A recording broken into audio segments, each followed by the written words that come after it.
김철환 팀장입니다. 오늘은 그 사회적으로 굉장히 중요한 집단소송법 제정안의 발의에 대해서 제가 기자님들에게 설명을 드리려고 이 자리에 섰고요. 우선 그 집단소송법 제정의 취지에 대해서 더불어민주당 백혜련 의원님께서 좀 이야기해 드리겠습니다.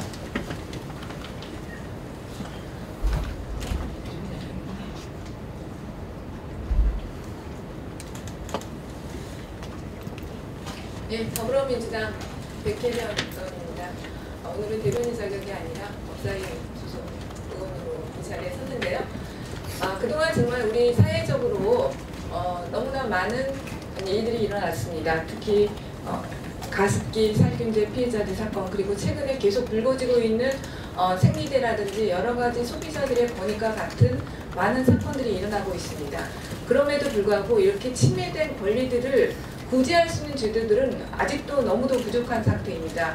민사소송이나 여러 가지 제도들이 있지만 그런 제도들은 아직까지 많은 집단소송의 피해자들을 구제하기에는 너무나 모자란 제도입니다. 그래서 이번에 경실련과 함께 집단소송법을 발의하게 되었습니다. 이제 우리 사회가 21세기로 가는 이런 사회에서는 지금 더 집단소송 제도가 많은 국민들이 향유할 수 있는 권리가 되어야 한다고 봅니다. 그래서 소액의 다수 피해자들을 구제할 수 있는 그런 법안들이 우리 대한민국에 다시 정비가 되어야 할 것으로 보고요. 이미 기존의 집단소송법과 관련한 법안들이 발의되어 있습니다. 우리 오늘 또다시 이 문제를 제기하는 것은 사회적 여러 가지 사건들에 있어서 집단소송법이 반짝 또 관심을 받다가 또다시 시야에서 사라지는 그런 사태가 반복되고 있습니다. 이제 다시 집단소송법을 발의하면서 다시 한번 사회적으로 그런 분위기들을 확인시키고 이제는 실질적인 진짜 발의로 그치는 것이 아니라 논의가 되고 우리 사회에 이런 법이 제정될 수 있도록 하기 위해서 오늘 발의하게 됐고요. 법안의 구체적인 취지는 다른 저희 함께하신 경실련의 교수님들께서 설명해 주시도록 하겠습니다. 네. 예, 다음으로는 그 집단소송법이 왜 필요하고 얼마나 중요한지에 대해서 그 경실련 소비자정센터 운영위원장 계신 박성영 교수님께서 설명해 드리겠습니다. 네, 앞에서도 말씀하셨습니다만 현대사회 소비자 피해 특징의 가장 큰 특징이 소액 다수의 피해입니다.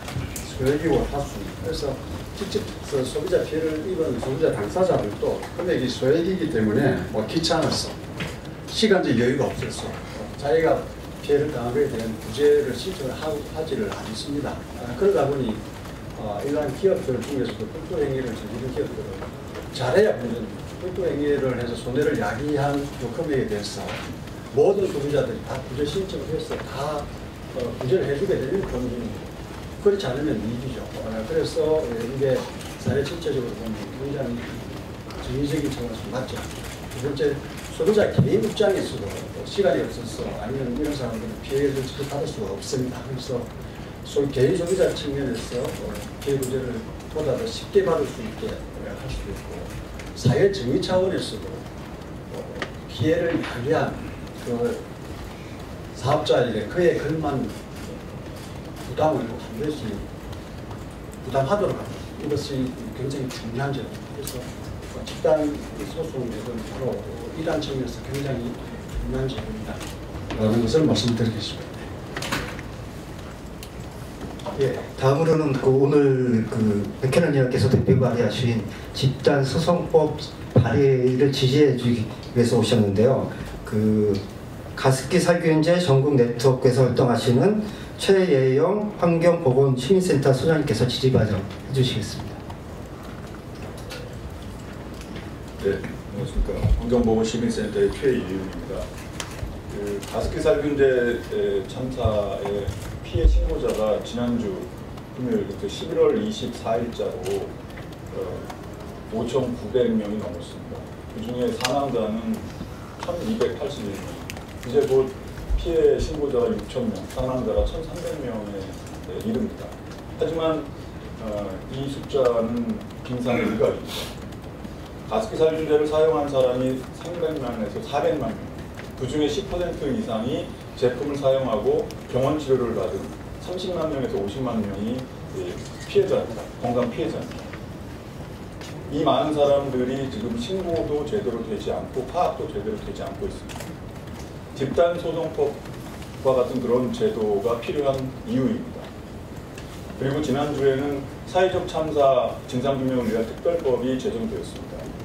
하지만 이 특별법은 가습기 살균제나 세월호 참사 이 두 사건을 규명하는 그런 특수 목적법이죠. 제2의 가습기 살균제 참사, 제2의 세월호 사건이 발생하지 않도록 하는 사회적인 제도가 반드시 필요한데 바로 이런 집단소송법 제도와 같은 일반법이 필요한 이유가 되겠습니다. 이번에야말로 이전에 여러 이런 집단소송법이 발의가 되었지만 거의 진행이 되지 못하고 있었습니다.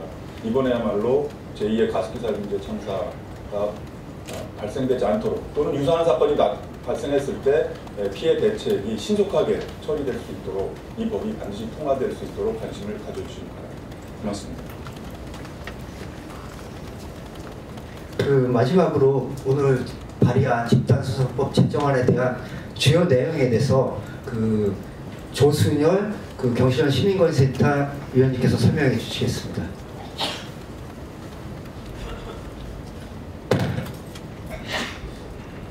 네, 조순열 변호사입니다.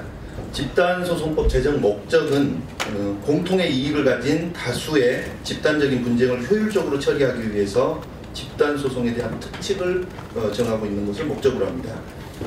그리고 집단소송의 소송 대리인은 변호사 강제주의를 채택하고 있습니다. 집단소송 제기와 소송 허가 제도를 도입하고 있는데요. 집단소송을 제기하는 자는 소장과 함께 소송 허가 신청서를 법원에 제출하여야 합니다. 집단소송의 허가 요건은 세 가지로 크게 나뉘는데요.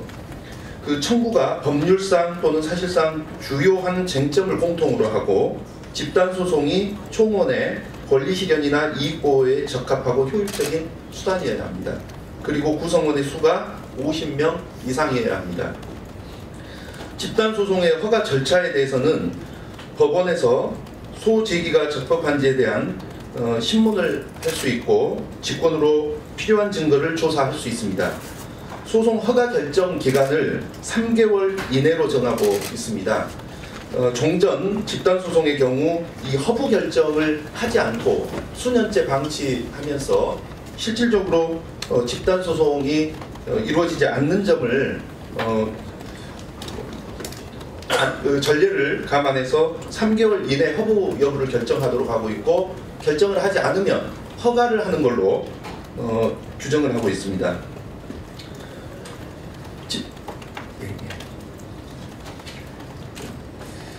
집단소송 비용 또한 법원에서 감면할 수 있고 인지 금액도 수가를 산정할 수 없는 금액으로 100만 원 이내 인지를 붙여서 소송을 수행할 수 있도록 하고 있습니다.